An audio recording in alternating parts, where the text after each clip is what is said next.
Olá, seja muito bem-vindo ao Globo News Painel, que hoje discute um tema do interesse de cada um de nós, o futuro do trabalho e do emprego.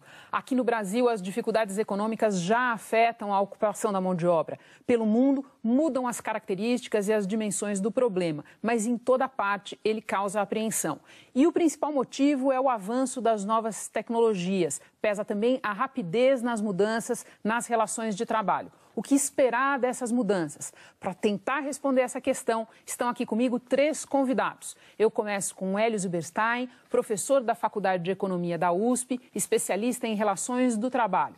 Também está conosco o Ricardo Antunes, professor de Sociologia do Trabalho da Unicamp.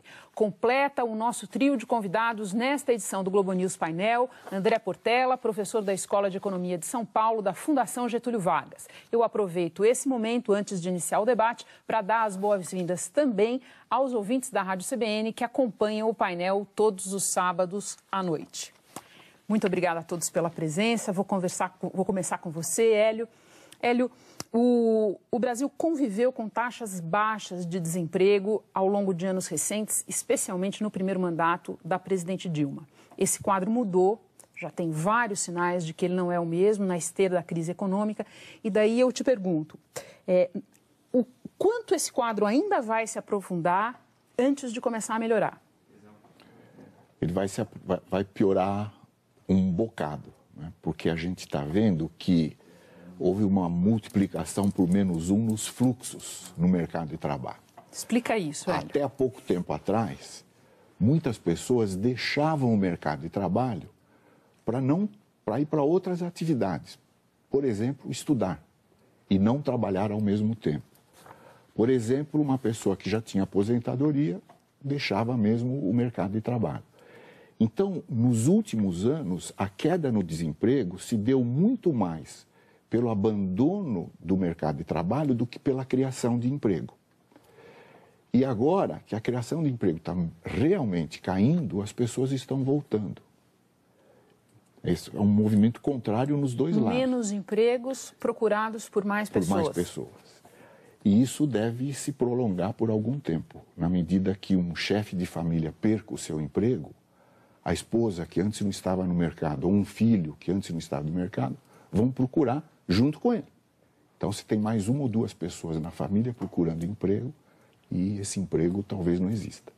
Ricardo, tomando esse por algum tempo de que o Hélio falava, a gente pode esperar que a volta desses empregos vá coincidir com a retomada de algum crescimento imediatamente? Ou você acha que a gente corre o risco de viver o que em inglês se diz como jobless recovery, uma retomada que não traga automaticamente a volta daqueles níveis de emprego? Não, eu acho que nós adentramos numa era mesmo difícil, né? Um quadro de recessão que, se no início atingiu muito fortemente os países do norte, ele nos últimos anos chegou pesado aqui, como em vários outros países dos chamados BRICS, né? Índia, China, com todas as diferenças, Rússia, né? E isso vai trazer para a gente um agravamento de uma situação que já não era o melhor dos mundos. Eu acho que vale lembrar que mesmo nos anos 2000, né, na década de 2000, onde houve o crescimento de mais de 20 milhões de empregos, de postos, né, uma parte expressiva desse contingente de trabalhadores e trabalhadoras percebiam entre um salário mínimo e um salário mínimo e meio, tá? Altos níveis de rotatividade. Quer dizer, o mito da classe média, no meu modo de entender, é mais ou menos visível hoje. Isto num momento de expansão. Com esta retração, com um ajuste fiscal duríssimo, que penaliza asperamente a classe trabalhadora, os assalariados. Isto não permite que a gente possa visualizar uma retomada nem nos patamares anteriores, que tinham a aparência de plenitude, de avanço, mas em condições bastante adversas, das quais a rotatividade e o setor de serviços que impulsionou um pouco esse crescimento, com mais ênfase nos anos 2000. André, na linha do que o Ricardo estava falando, eu tenho aqui 2 números que me impressionaram, ambos de um relatório recente da Organização Internacional do Trabalho. Eles falam em 200 milhões de pessoas sem trabalho no ano de 2014, 30 milhões a mais do que no início da crise de 2008. O Brasil passou esses anos recentes relativamente protegido desse quadro por uma série de razões, entre elas algumas que causaram distorções sérias no quadro macroeconômico. E agora? Agora parece que a gente não tem mais essa proteção. Agora fica como? Eu acho que no curto prazo, de fato, a situação vai ficar muito ruim com não só criação de emprego cada vez menor, mas até a destruição mesmo de empregos, com firmas fechando ou tentando reotimizar o seu tamanho. Mas eu acho que também é uma oportunidade. E isso tudo depende de como a gente organiza a economia para uma retomada de crescimento. Se formos possíveis de criar novas condições para novos investimentos, inversões em novas tecnologias e que novas ocupações sejam criadas e que isso seja de uma escala razoavelmente grande, pode ser que em um prazo de alguns anos nós possamos voltar a gerar empregos e aí empregos com novas características, novas ocupações. Aí o desafio fica em adequar a mão de obra a essas novas ocupações. Então, acho que a gente está nesse período de transição no mundo com novas tecnologias, pegando o Brasil na contramão com essa dificuldade do ajuste fiscal. A arte nossa vai estar em saber navegar nessas águas turbulentes nesse período. A gente ainda vai para bem longe aí no mundo, mas eu queria ficar um pouquinho no ajuste, Hélio. O Ricardo dizia há pouco, um ajuste que penaliza duramente os trabalhadores. Você enxerga, havia uma maneira alternativa de fazer esse ajuste? De certa forma, sim, mas o governo teria que ter a coragem e a generosidade, vamos dizer assim, de cortar os seus gastos. Você veja que as primeiras medidas que o governo anunciou foram exatamente medidas para conter despesas na área social, no seguro-desemprego, nas pensões. Aliás, essas medidas nas pensões, a grande maioria dos especialistas concorda com a direção delas, né? Mas essas foram as primeiras medidas. O governo sinalizou muito pouco que ele estava disposto a fazer o mesmo sacrifício e continua com essa atitude. Talvez nós pudéssemos ter um caminho alternativo se o governo olhasse para si mesmo e procurasse, com coragem, encontrar caminhos de reduzir o seu gasto. Hélio, se você procura, você acha, porque o governo sempre alega que, na verdade, a margem dele para reduzir gastos, dado o comprometimento desses gastos, é uma margem pequena. É à toa esse choro? Haveria onde cortar? É verdade que no Brasil o orçamento é engessado, não é? A gente tem tantas vinculações, as receitas do governo são tão vinculadas que acaba sobrando muito pouco para o governo cortar. Mas há um desperdício enorme no governo. Se a gente pudesse fazer uma reforma administrativa que contivesse esse contingente muito exagerado de funcionários públicos, nós talvez pudéssemos encontrar uma saída. E não precisa muita coisa, é só você percorrer, eu acho que você conhece também, aqueles corredores da Câmara, do Senado, aqueles prédios dos ministérios de Brasília. Você vê que muitas vezes as pessoas esbarram umas nas outras, né? Há um exagero de emprego no setor público improdutivo. Eu não sou contra o emprego no setor público, mas desde que seja produtivo. Então, haveria espaço, sim, para um governo tentar um caminho complementar a esse que foi tentado. Ricardo, eu percebi que você estava animado com alguma coisa que o Hélio disse. Só para adicionar um elemento, porque eu acho que não há inevitabilidade, entende? Nós estamos muito prisioneiros dessa ideia de que o governo tem que fazer isto, né? Por que não se pensa em taxar, por exemplo, as grandes fortunas e as heranças? Bom, porque isso é intocável, né? Qual foi o lucro dos bancos do primeiro trimestre no Brasil agora? Qual é o volume que o Estado brasileiro, que o orçamento brasileiro paga nos juros da dívida pública? Essas são questões vitais. A gente não toca nesses pontos. Agora, isso implica, não é, em pensar em modelos alternativos. O que surpreende, não é que um governo eleito no seu primeira eleição, há vários anos atrás, em 2002, com o Lula, oriundo de um partido que se dizia dos trabalhadores, não teve ousadia força política, impulsão para pensar em caminhos alternativos. Se nós formos tentar no cenário dominante hoje, não tem muita alternativa senão essa. Né? Mas por que na Grécia se esboça uma alternativa? Eu acabo de vir da Europa, o Podemos da Espanha sinalizou nestas eleições, né, como uma força política alternativa. É preciso entender, pelo menos eu penso assim, que as possibilidades são várias.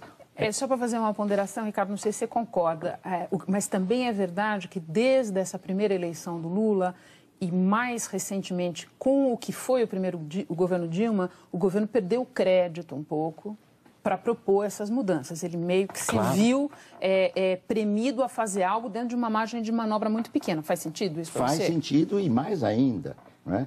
Na campanha eleitoral. Por isso que eu recordava aqui o início do governo Lula. Se eu bem me recordo aqui de memória, em 2002, o primeiro governo Lula. Né? Isso, a eleição 2002 assumiu 2003. Isso, quer dizer, 53 milhões de votos, né? Se a minha memória também não falha. Era outro momento. Né? Nesse quadro atual, a situação do governo Dilma fragilizou-se enormemente, porque, inclusive, ela elegeu-se dizendo que o Aécio tomaria medidas duras, que se não fosse o Aécio, seria a Marina, embalada pelo capital financeiro, que ele, em parte, entre aspas, pessoalmente lhe apoiava. Ela criticou. A Dilma ganha as eleições, dizia que nem que a vaca tossia se mexeria nos direitos dos trabalhadores, e a primeira medida foi, tudo isso criou um quadro, com o agravamento da crise da Petrobras, as condições políticas são, de fato, estão muito mais deterioradas do que no período anterior. E isso diminui muito a margem de manobra. Certamente, e a torna prisioneira, tá certo? De uma postura, né, que acaba atacando a base social. É evidente que aonde que a Dilma foi eleita, aonde foi o contingente que garantiu a sua eleição? Foram os pobres, né? Nordeste brasileiro, né? Os setores mais empobrecidos. Se essas medidas com essa força e dureza afetam esses setores, é evidente que a deterioração do governo vai se dar nas suas bases. E isso sinaliza que os próximos anos, né, ninguém consegue ficar com o quadro de relativa estabilidade, né, porque emagreceu, porque está andando de bicicleta. Nós adentramos num período de muita oscilação. A pessoa física até pode ficar... A pessoa física vai bem obrigada. Né? Mas, digamos, a personalidade política... Tá certo? Nós vamos ter um período de muita turbulência. Né? Com uma Câmara que nós sabemos que também não está brincando, né? E botou a sua tropa na rua. Essa está em plena atividade. Essa está em plena atividade, com todas as suas bancadas. André, eu queria ir para você, uma palavra que eu sei que é cara aos teus estudos, às tuas preocupações, que é a questão da produtividade. E eu acho que para a gente começar uma discussão sobre produtividade, a gente precisava explicar um pouco o conceito, porque produtividade virou meio uma palavra mágica para explicar uma série de coisas que, enfim, nem sempre podem ser explicadas exatamente dessa maneira. Então, a bola está com você. Os economistas geralmente chamam produtividade do trabalho e produtividade total dos fatores. E aí são esses termos que confundem, acabam usados de um jeito. Mas talvez a ideia intuitiva é a capacidade de produzir por unidade de trabalho, ou a capacidade de produzir por unidade de fatores de produção, todos eles combinados. Então, por exemplo, imagine uma empresa que tem uma quantidade dada de maquinários, quantidade dada de trabalhadores, e quanto consegue produzir. Você aumentar a produtividade para a mesma quantidade de máquinas, mesma quantidade de trabalhadores, você conseguir aumentar a produção dada essa mesma quantidade de máquinas e trabalhadores. Então, esse aumenta a probabilidade total de fatores. A probabilidade do trabalho é quando a gente olha só o trabalhador. Se o mesmo trabalhador, exercendo a mesma atividade, ele consegue criar mais riqueza na mesma unidade de tempo que antes. Ele se torna mais eficiente, em outras palavras, mais produtivo.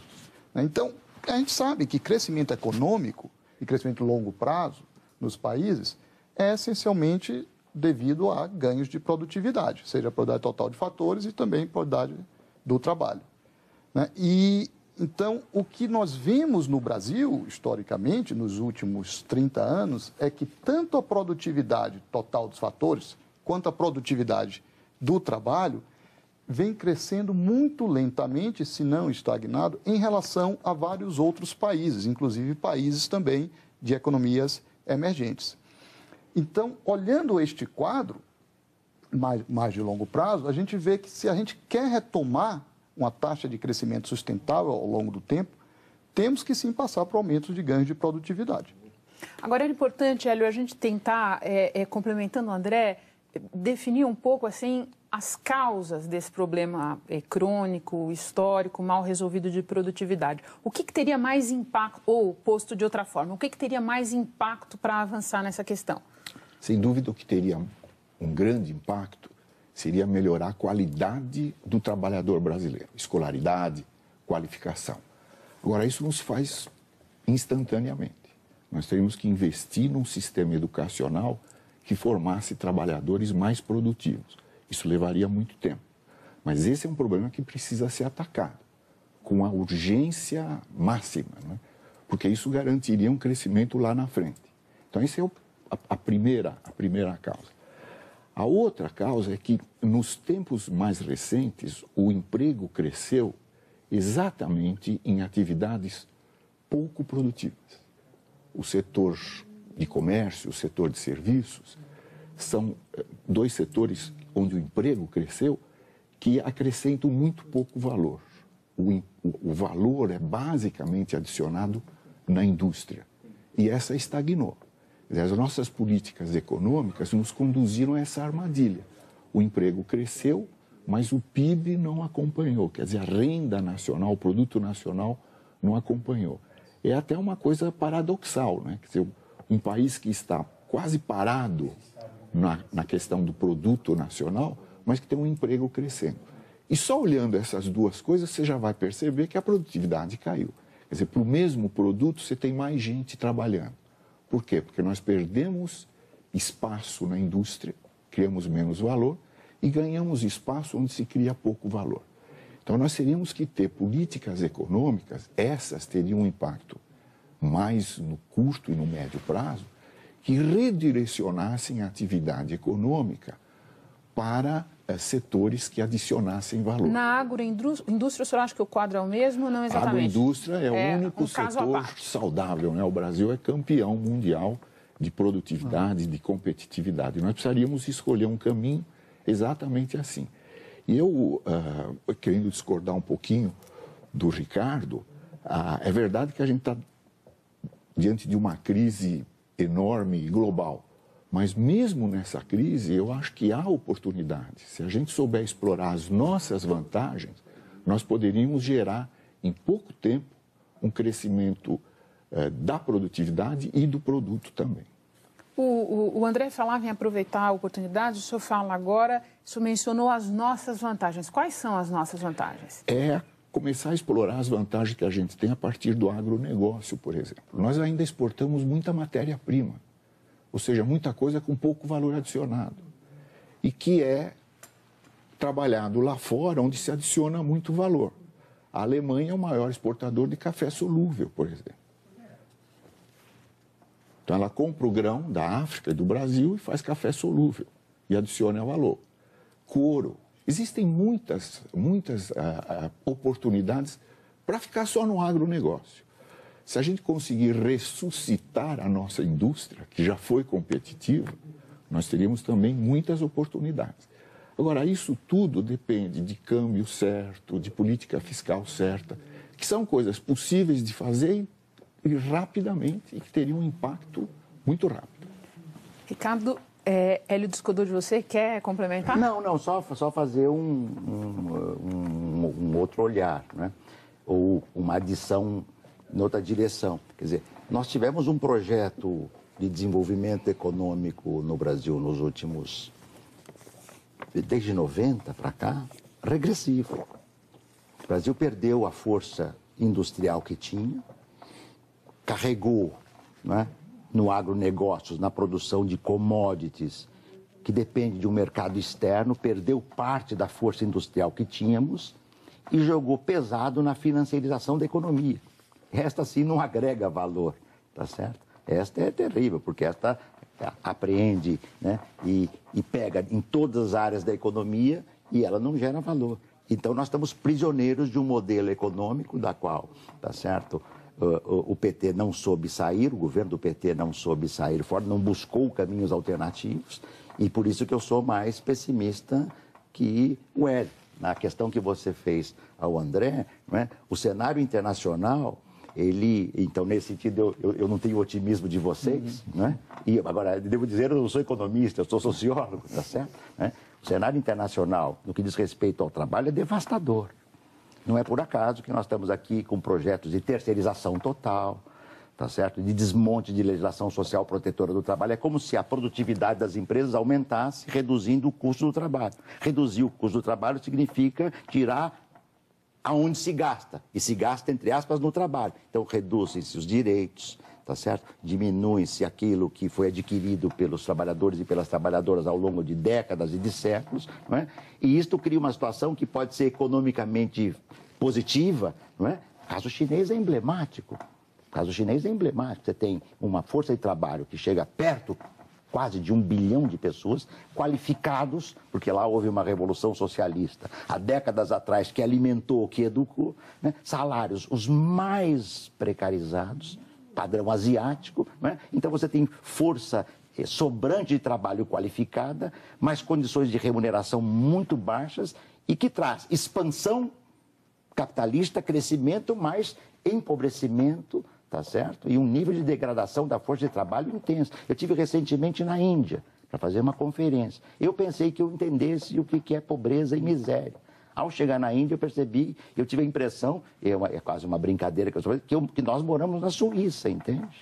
É? Isso para um país que está experimentando taxas de crescimento de fazer inveja para muita gente. Com bolsões, camadas dominantes muito ricas, setores médios que conseguem, digamos, se equilibrar e uma massa exponencial de centenas de milhões de pessoas, né, vivendo na miséria a mais absoluta, que eu não tinha nem ideia de que pudesse existir. Isso na Índia. André, um BRIC.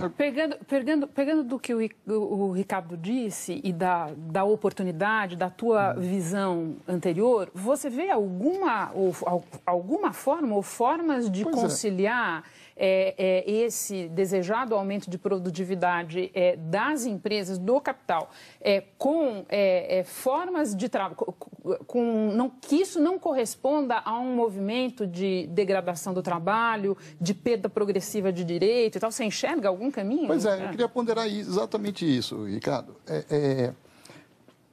A China tem crescido assustadoramente nos últimos anos, agora desacelerou, a renda média da China aumentou. E, claro que os números da China a gente sempre pode duvidar um pouco, mas a pobreza tem diminuído na China. A desigualdade aumentou, mas a pobreza diminuiu. Mas, claro, o nível ainda da China é tão baixo que ainda tem muita gente miserável. O mesmo vale para a Índia. Não vamos esquecer aqui. Queda de pobreza a longo prazo é crescimento econômico com distribuição de renda. É disso que a gente está falando aqui, né? Então, eu acho que o desafio da China é fazer esse crescimento sustentável com que os ganhos vá mais para os mais pobres. E eu acho que a mesma coisa serve para a gente. Onde é que está a janela da oportunidade? Eu vejo tanto para a China quanto para vários outros. Nesse processo de crescimento, historicamente, sempre acontece com novas tecnologias vindo, novos setores, novos bens, novos processos sendo criados, e novas ocupações surgem nesse esteio. Claro que ao longo desse processo de crescimento econômico, ocupações velhas morrem. Então a arte vai estar a gente criar novas instituições do mercado de trabalho em que permita o surgimento dessas novas ocupações, as pessoas adequadas a exercê-las e essas ocupações velhas que vão morrendo, claro que pessoas podem sofrer e consequências negativas com isso. Aí o nosso estado de proteção do bem-estar social tem que ser capaz de poder segurar, adaptar essas pessoas a novas condições ou mesmo sustentá-las, né, para não cair na pobreza, etc. Então, eu acho que o nosso redesenho institucional está em permitir às empresas o surgimento de novas empresas, de novas incorporações de tecnologia, o surgimento de novas ocupações e a transição para poder trocar velhas ocupações por novas ocupações. Vou dar um exemplo. Vamos dar dois exemplos. Vou te pedir uma gentileza, André. Você volta já com o seu exemplo. A gente precisa só fazer um pequeno intervalo. Voltamos já com o Globo News Painel. Espera a gente. Voltamos com o Globo News Painel, que hoje discute o futuro do trabalho e do emprego. André, antes da gente fazer o nosso pequeno intervalo, eu tinha te perguntado, na esteira de uma resposta do Ricardo, como fazer para conciliar o necessário ganho de produtividade das empresas, né? Com um sistema que não degrade, que não signifique simplesmente perda progressiva de direitos do trabalho. Você estava falando sobre a China e ia dar um exemplo, quando eu te cortei. Tá bom. O exemplo que eu ia usar é o caso... Temos dois casos no Brasil bastante simples, mas sintomáticos. Um é o caso dos cobradores de ônibus e outro é o caso dos ascensoristas de elevador. Já temos tecnologias hoje que não se precisa mais de cobrador de ônibus nem de ascensorista. Mas por forças de legislações, por forças de nosso mercado de trabalho, nós perpetuamos essas ocupações. Isso encarece a expansão do setor e isso dificulta para as empresas fazerem novos investimentos mais baratos e criar, inclusive, novas ocupações, que seria a pessoa responsável para gerir o sistema via o computador, etc. Então, eu acho que a gente tem que ser capaz de permitir que essas ocupações, exemplo do cobrador, que é um exemplo que eu dei, o ascensorista já até está mais fácil hoje, porque quase ninguém mais tem, mas era um caso. E o que fazer com esse cobrador? Ele pode se tornar um motorista de ônibus ou ele pode se tornar um gestor do sistema que está. Então, a gente permitir essas transições, eu acho que facilitaria muito a vida das empresas e dos trabalhadores para uma nova onda de crescimento econômico. Hélio, se a gente pegar legislação trabalhista, organização sindical, políticas públicas, tudo isso, a política de RH das empresas, tudo isso está organizado para uma modalidade de trabalho que em todos os lugares do mundo está em declínio, que é o trabalho em tempo integral, contínuo, de uma relação tradicional de contratação. Tudo isso está organizado para funcionar em torno dessa relação de trabalho que cada vez vai existir menos. Como é que faz para... Quem é que nesse processo está, pelo menos, se movimentando para tentar mudar? Esse é o grande desafio que a gente tem, né? Você disse muito bem. Todas essas instituições foram criadas a partir daquele emprego tradicional, né? E esse emprego tradicional, ele se cristalizou no momento em que a empresa vencedora tinha que ser uma empresa verticalizada. Ela tinha que transformar-se numa cadeia produtiva completa. Então, ela precisava trazer tudo para dentro, contratar todas as pessoas, montar uma hierarquia, inclusive uma burocracia. Porque esse era, naquele momento, o jeito mais eficiente de produzir. Era muito difícil, com aquela tecnologia, coordenar as coisas externamente. E hoje, isso mudou. As técnicas de gestão avançaram, o computador, a internet, o transporte, tudo isso permitiu que ficasse mais viável, menos custoso, coordenar cadeias horizontais. Aquelas instituições criadas para o emprego nessa corporação não funcionam mais nesse mundo. Então, o grande debate que a gente tem hoje sobre terceirização, ele é exatamente em cima disso. Nós precisaríamos permitir que a empresa brasileira também pudesse se horizontalizar, inclusive por uma questão de competitividade. E as instituições que foram criadas e que viveram e que envelheceram com aquele padrão de emprego vão resistir a isso. O grande desafio que a gente tem é como é que nós vamos encontrar maneiras de proteger o trabalhador nesse novo mundo e não impedir que esse novo mundo emerja. Né? E, Ricardo, você tem uma posição diferente da do Hélio, conhecida, muito crítica em relação ao projeto de lei que já foi aprovado na Câmara, que ainda precisa passar pelo Senado, que regulamenta o trabalho terceirizado no Brasil.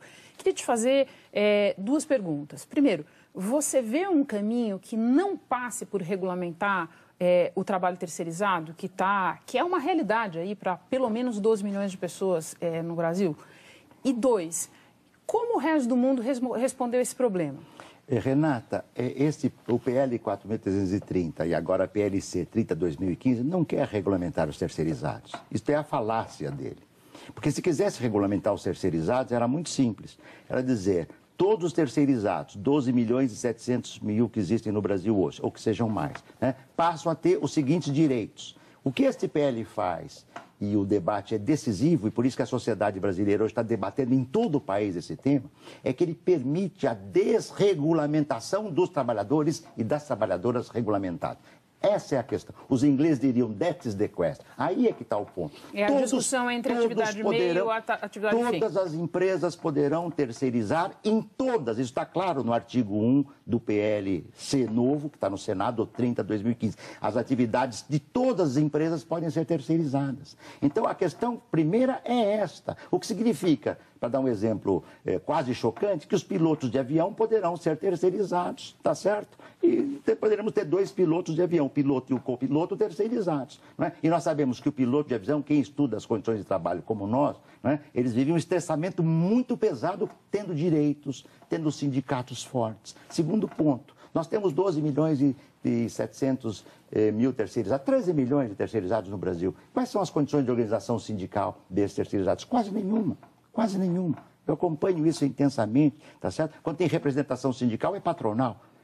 Teve uma discussão em torno no projeto de lei a respeito dessa questão da representação. A representação vai ser a seguinte, a empresa vai informar o sindicato daquela categoria que os terceirizados estão chegando. Mas os sindicatos hoje, Renata, os fortes, no ABC, em Campinas, São José dos Campos, bancários têm uma experiência interessante nisso, eles tentam representar os terceirizados. É muito difícil para a tradição taylorista e fordista do nosso sindicato, aquela empresa que o Chaplin magistralmente, para que todos entendam, caricaturou nos tempos modernos, essa obra-prima do cinema do século XX, né? Aquele tipo de trabalhador não é mais assim que funciona. São homens, são mulheres, são jovens, são negros, são imigrantes, são brancos, são amarelos, tá certo? São terceirizados, são quarteirizados, a quarteirização. E o sindicato está perdido nesse emaranhado porque ele estava acostumado a representar um trabalhador homem, estável, regulamentado.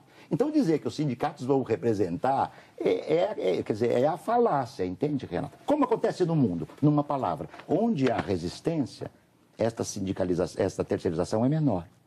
Onde há mais liberdade, digamos, empresarial, sem organização sindical, nós temos o contrato de 0 hora na Inglaterra. Né? O trabalhador fica lá com o celular ligado, 1 dia, 2 dias, trabalhador ou trabalhadora. Né? Dimensão de gênero, a divisão sexual do trabalho é decisiva. É decisiva. E a terceirização atinge mais duramente as mulheres trabalhadoras, tá? Por todas as condições que nós, como atinge mais duramente ainda, as mulheres trabalhadoras, onde a resistência sindical, ela é menor. Podemos propor da eleição da Inglaterra. Uma pergunta para vocês. Vamos passar para o André, pegando um pouco do Ricardo. Onde há maior resistência à terceirização, como está descrevendo o Ricardo, o que acontece com o emprego? O que está acontecendo com o emprego? Eu já volto para essa pergunta, mas eu queria pegar o ponto do Ricardo exatamente sobre perdas de direitos. Pelo que eu entendo pelo projeto de lei, o terceirizado vai ter todos os seus direitos, inclusive a empresa contratante, ela é solidária, ela é solidária a isso. Então, ele vai ter todos os seus direitos garantidos, pelo menos. Então, não vejo onde está a perda. Talvez pode ter perdas nos processos de negociações coletivas, a depender do sindicato que ela esteja sendo representado. Então, eu acho que é bom qualificar direito, como está esse projeto de lei, para dizer o que é perda de direitos ou não. Os direitos, na verdade, estão garantidos pelo projeto de lei.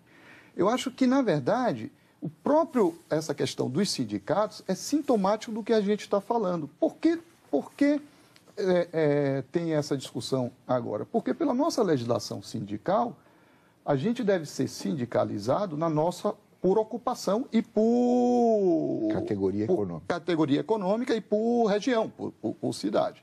Então, tem um mapeamento, 1 para 1, digamos assim, da ocupação com o sindicato e diretamente com o imposto sindical. Na medida em que a gente quebra essa estrutura, quebra essa organização sindical. Então, esses novos tempos, eu acho que ataca exatamente também a nossa estrutura sindical, que tem que ser, eu acho, também repensada.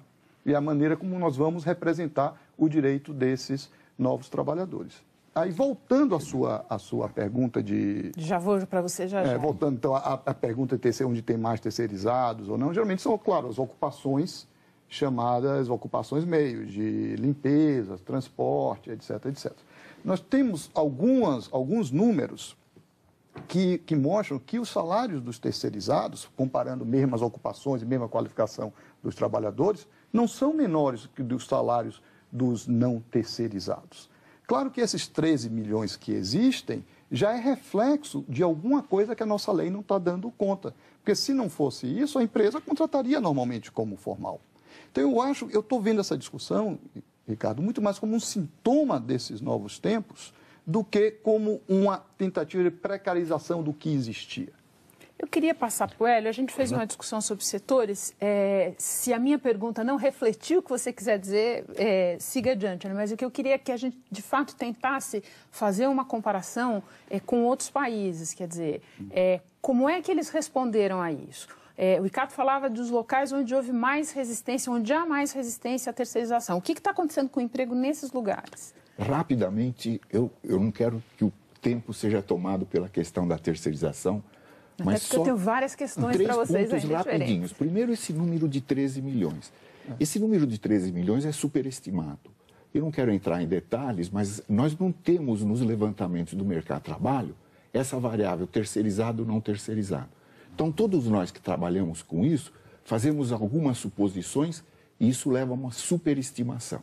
Então, são menos do que 13 milhões. Se fossem 13 milhões, nós teríamos um terceirizado para cada 4 trabalhadores. Eu não sei se chega a isso. Provavelmente não chega a isso. O segundo, vejam que toda a argumentação do Ricardo, você percebe, e o sindicato, como é que resiste? É exatamente essa questão. Nós estamos diante de uma transformação e as instituições do mercado de trabalho não estão aparelhadas para enfrentá-la. Nós precisamos nos reciclar totalmente. A política pública, a regulamentação e as próprias instituições que representam os interesses. E a minha avaliação desse projeto também é diferente da do Ricardo. Bom, se a gente não discordasse, a gente não estaria aqui, né? Claro. Um de nós dois não estaria aqui. Claro. Esse projeto, na verdade, ele encarece a terceirização. E a minha sensação é que as empresas, a partir desse projeto, vão ser muito mais seletivas ao terceirizar do que elas são hoje. Porque as empresas vão ter 180 dias para ajustar os seus contratos de terceirização à nova legislação. Isso vai encarecer. Então, é possível que, num primeiro momento, a terceirização até recue, porque vai ficar mais caro terceirizar. Era isso que eu queria dizer. Como é que isso tem acontecido na Europa? Tem um trabalho muito interessante da Fundação Europeia para a melhoria da qualidade de vida e do trabalho, chamada Euro Foundation. E eles investigaram as empresas da Europa toda e encontraram 9 formas de contratação. Algumas se assemelham à terceirização e outras não, mas coisas interessantíssimas. Por exemplo, compartilhamento do trabalhador.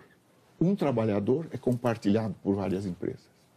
Outro exemplo, compartilhamento da empresa. Ou melhor, naquele primeiro exemplo, é o compartilhamento de um trabalhador por várias empresas. E o outro é vários trabalhadores sendo compartilhados por várias empresas. Uma outra muito curiosa é o gerente interino. Ao invés de contratar um consultor para vir com uma receita, eles trazem uma pessoa com experiência que vai gerenciar uma área por algum tempo para solucionar um problema da empresa e depois ele sai. São 9 tipos de trabalho. Um deles, por exemplo, essa contratação que o Ricardo mencionou. Hoje nós temos plataformas na internet em que as empresas procuram, os trabalhadores se disponibilizam e são contratados para uma manhã, 1 hora, para passear um cachorro. Tudo isso está acontecendo. Esse é o mundo. Por quê? Porque as empresas não precisam mais se verticalizar. As empresas vão trabalhar assim. Então, a nossa tarefa... Talvez elas não só não precisam, como nem podem mais. Nem podem. A nossa tarefa não é impedir que isso aconteça. é fazer com que isso se aconteça da maneira mais justa que nós pudermos. Então, a gente precisa organizar a sociedade para que as legislações e as instituições que protegem o trabalhador se encarreguem disso. E a OIT e a European Foundation são muito parecidas na recomendação. Uma única política não vai dar conta. Nós vamos precisar de políticas específicas para cada tipo de relação. E essas políticas não vão poder ser muito detalhadas. Elas vão ter que ter linhas gerais e deixar que os atores regulamentem. Porque a transição ainda está acontecendo. Ricardo, eu queria voltar para aquele relatório da Organização Internacional do Trabalho que eu citei no primeiro bloco. Ele fala também em 40 milhões de pessoas chegando ao mercado de trabalho a cada ano. Toda essa gente vai trabalhar? Ninguém vai trabalhar? Quem vai trabalhar, Ricardo? Renata, então aí a gente chega no fundo do debate. Primeiro, o trabalho deveria ser pensado como um valor. A sociedade que nós vivemos hoje, da mercadoria, das grandes transnacionais, o trabalho não é um valor. O trabalho é custo e como custo pode ser reduzido. E o trabalho, ele não é por acaso, não é, que em toda a história da humanidade, desde os primórdios até o que a gente pode imaginar para frente, nós não podemos imaginar numa sociedade que não tem algum tipo de atividade humana. 2, nós assumimos um nível de avanço, de patamar tecnológico, não é, e que poderia permitir que nós trabalhássemos 2, 3 horas por dia, 2, 3 dias da semana, e a sobrevivência nossa estaria garantida. O que a nossa sociedade faz? Alguns trabalham 12, 13, 14 horas, não há mais barreira entre tempo de vida no trabalho e tempo de vida fora do trabalho. Nós saímos daqui hoje, nós estamos trabalhando, nós vamos para casa, vamos ligar nosso computador para ver o que mais de trabalho nos falta. Nosso celular, a primeira coisa que vamos fazer quando saímos daqui é ligar o celular para saber o que estão nos demandando. Então, a nossa vida está poluída de trabalho dentro do trabalho e fora dela. E a situação que você tem é que bolsões, que hoje não são mais só no sul do mundo, mas no norte do mundo, de desempregados, sem trabalho. Com a diferença que no norte do mundo ainda você tem um resquício de welfare state, resquício. Tá? Aqui nós nunca tivemos welfare state. Eu não concordo, André. Bem-estar social, aonde que nós tivemos no Brasil? Muitos já disseram que nós tivemos aqui um estado de mal-estar social. Né? Então, como é que nós vamos equacionar? Nós temos que pensar um novo modo de vida. Por exemplo, as tecnologias de informação e comunicação. Todos nós temos trabalhadores e trabalhadoras, todos trabalhando em tecnologia. As metas têm levado a adoecimentos, a assédios e a suicídios no trabalho em países avançados. O caso da Telecom da França, nos últimos anos, o caso da Foxconn na China, e o mais emblemático de todos eles, o Japão é campeão de caroches, tá certo? Mortes no trabalho e também de suicídios no trabalho. Não é possível que a gente imagine que uma sociedade possa perdurar pelo longo século XXI com esta forma. É por isso que está tudo que é sólido está um pouco derretendo. Ou seja, a gente poderia trabalhar menos, só que não, é isso? Só que temos que mudar muita coisa. E o século XXI é tenso. Né? André, você começou a falar um pouco antes de algo por onde o Ricardo passou aí, ainda a fronteira entre o que é trabalho e o que não é trabalho, entre trabalho, lazer, ela está se diluindo muito rapidamente. Tem reversão esse processo? Como lidar com esse processo? Eu acho que exatamente por essas novas tecnologias, o exemplo do celular é o clássico. Você no celular você usa para falar com seus amigos, como você troca informações no trabalho, e isso acontece em qualquer hora do dia, em qualquer dia da semana, por exemplo. Né? Eu acho que essa tendência, devido ao fato de você trabalhar em várias ocupações, você está se relacionando com, digamos, diferentes empresas, você com vários trabalhadores ao mesmo tempo, eu acho que, de fato, essa fronteira a tendência a se diluir cada vez mais. Agora, como lidar com isso? Como fazer?